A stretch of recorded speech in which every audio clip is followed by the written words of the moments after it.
The current situation surrounding Caitlin Clark's potential comeback has reached an unusual level of complexity. Stephanie White recently provided updates about Clark's status that have raised questions about the decision-making process. During a recent press conference, White discussed the team's approach to evaluating Clark's readiness. When asked about whether Clark now has sufficient time compared to previous assessments of other players, White explained that the organization plans to use their upcoming road games on the West Coast as an evaluation period. She mentioned that team officials would convene after practice to hopefully determine a clear direction soon. What is a meeting going to accomplish? I genuinely mean that. What is a meeting supposed to accomplish here? What is a meeting supposed to accomplish? Is she miraculously going to heal because they decided they had a meeting? No. No, she's not miraculously going to heal because of a meeting. What is a meeting meant to do here? We are literally now at the stage where they're talking about, regarding the timeline for announcements. White indicated that the team hopes to make a decision and potentially share it publicly before Tuesday, acknowledging that they had planned to use the weekend stretch to assess their current situation thoroughly. When questioned about Clark's physical progress, White revealed that while Clark has been able to participate in some activities like shooting drills and running plays without defenders, she has not yet been cleared for full contact practice sessions. This approach of scheduling organizational discussions to determine Clark's status appears puzzling to many observers. The fundamental question being raised is what exactly such meetings are intended to accomplish. Physical readiness cannot be altered through administrative discussions, and the situation seems to have only two possible outcomes. The only way a meeting is there to decide whether she should play or not is if she's healthy. Ironically, the only reason there should be a meeting is if she is healthy, and whether to see whether or not it is worth whether or not it's worth playing her these games based on the assumption that they're going to lose in the first round of the playoffs. If the Indiana Fever think they're going to do anything other than lose in the first round of the playoffs, if they think they're going to lose in the first round of the playoffs, it is what it is.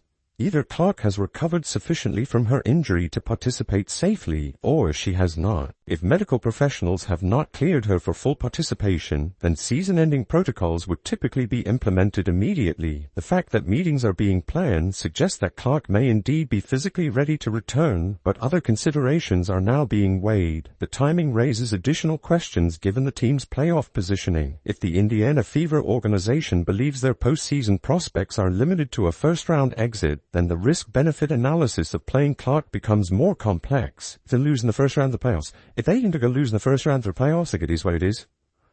It is what it is. If they think they're going to lose first round of the playoffs, then, obviously, what's the point of playing her? What's the point of playing her? However, if they think that they have a chance of winning the playoffs, a chance of winning a single game, a chance of winning a single game in the playoffs, then you play her if she's healthy. Because if Caitlin Clark is not healthy, however, if there is genuine belief in the team's ability to advance beyond the initial playoff round, then utilizing a healthy Clark would seem logical. The extended evaluation process may indicate disagreement between different parties involved in the decision. Typically, when a player is definitively unable to play due to injury, there is no need for prolonged discussions or evaluation periods. The medical staff provides a clear assessment, and the player is either cleared or shut down for the remainder of the season. Clark's continued presence at practice sessions and her progressive participation in team activities suggest that someone is advocating for her return. I mean this when I say it. If Caitlin's not healthy, they're not having these meetings. They're not talking about potentially Caitlin Clark coming back if she's healthy. Or if she's not healthy. If she's not healthy, she's being shut down for the season. So by the looks of things, it is now a case where she's ready to go, but it's about, is it worth the risk? Because if she's not ready to go, they don't need to have meetings. Either she's good or she's not. And then, if she's good, you weigh up, is it worth playing her?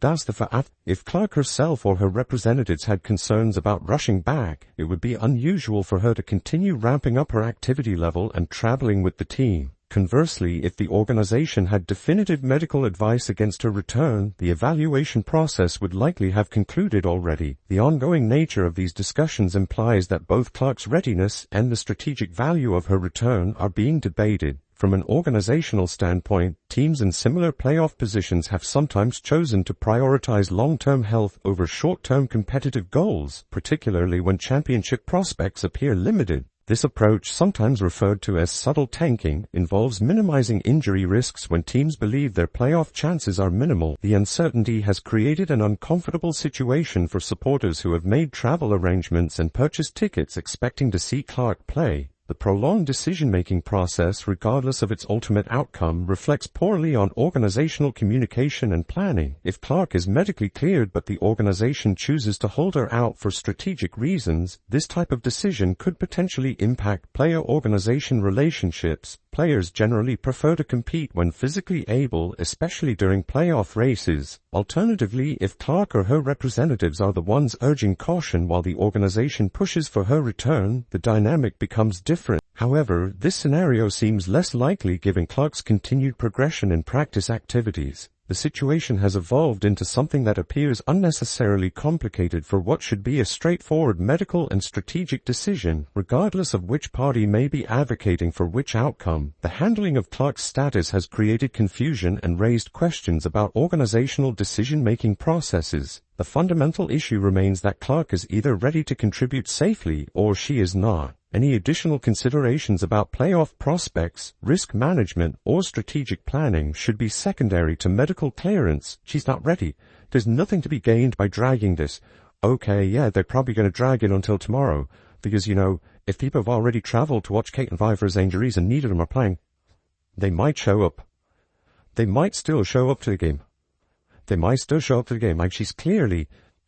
Someone's pushing for her to come back, and I'm guessing it's her. If Caitlin Clark wasn't ready, and her team said she wasn't ready, there's no way she's in practice. There's no way she's trying to ramp up. I would assume this is a team issue. I would assume this is the Indiana feat. The extended deliberation period, while perhaps well-intentioned, has created an awkward situation that reflects poorly on organizational management regardless of the final decision. The resolution of the situation will likely provide insight into both Clark's physical status and the organization's strategic priorities as they approach the postseason. However, the process itself has already become a source of criticism and confusion that could have been avoided with clearer communication and more decisive leadership. Major developments have emerged regarding the Indiana Fever roster, with significant changes affecting two key players. Chloe Bibby's season has come to an unexpected end, while Bree Hall returns to join the squad for the remaining games. News came out, as you guys can see, is 4 minutes and 3 minutes of literally a minute apart. So Chloe Bibby need to miss the rest of the season. Bree Hall has signed with the Fever for the rest of the season. So Bree Hall is officially under contract with the Indiana Fever for the duration of the season. So, basically, she is no longer on a rookie contract. I mean, she is no longer on a draft situation trying to make the roster. She has made the roster.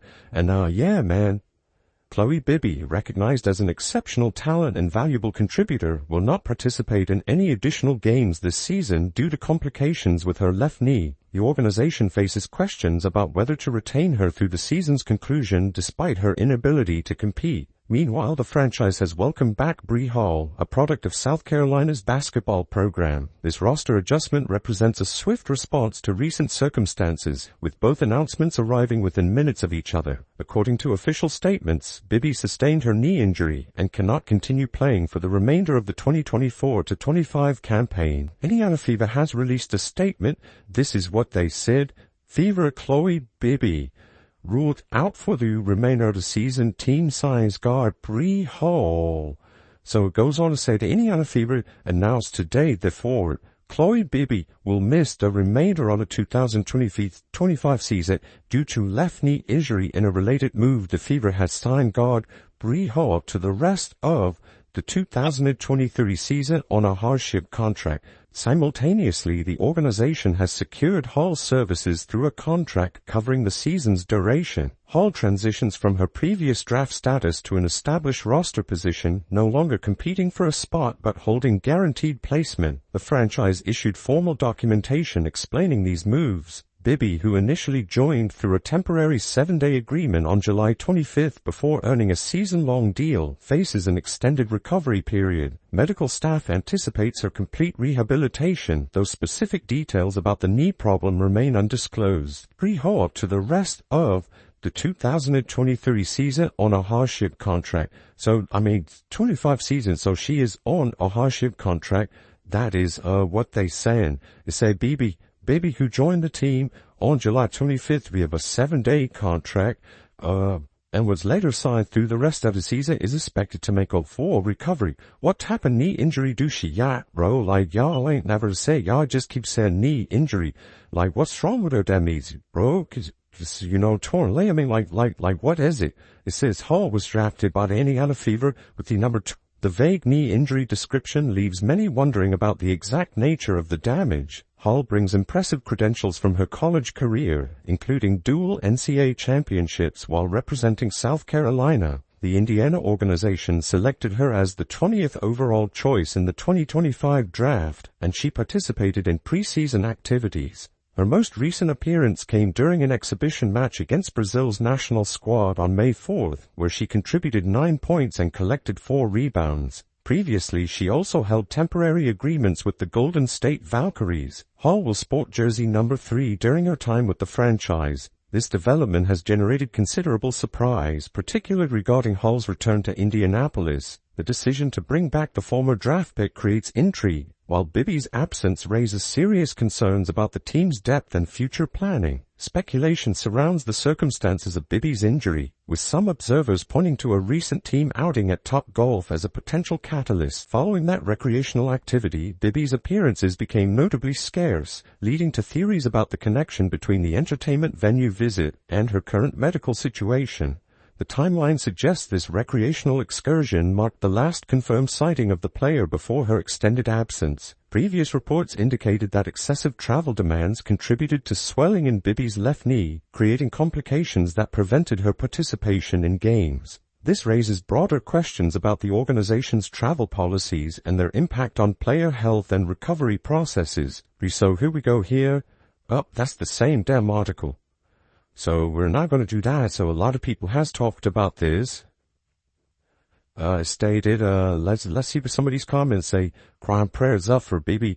Please look at strength and conditioning staff. I am no expert, but this seems too, coincidental. And what's crazy, man, is that, the Indiana Fever player and development coach, Keith Porter is out.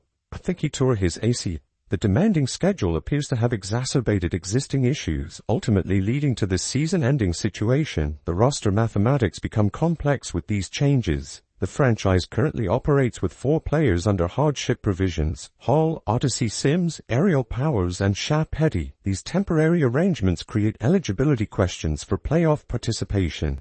The Indiana Fever player and development coach, Keith Porter is out. I think he tore his ACL or something like that, which is crazy. Instead, she really got a season into injury.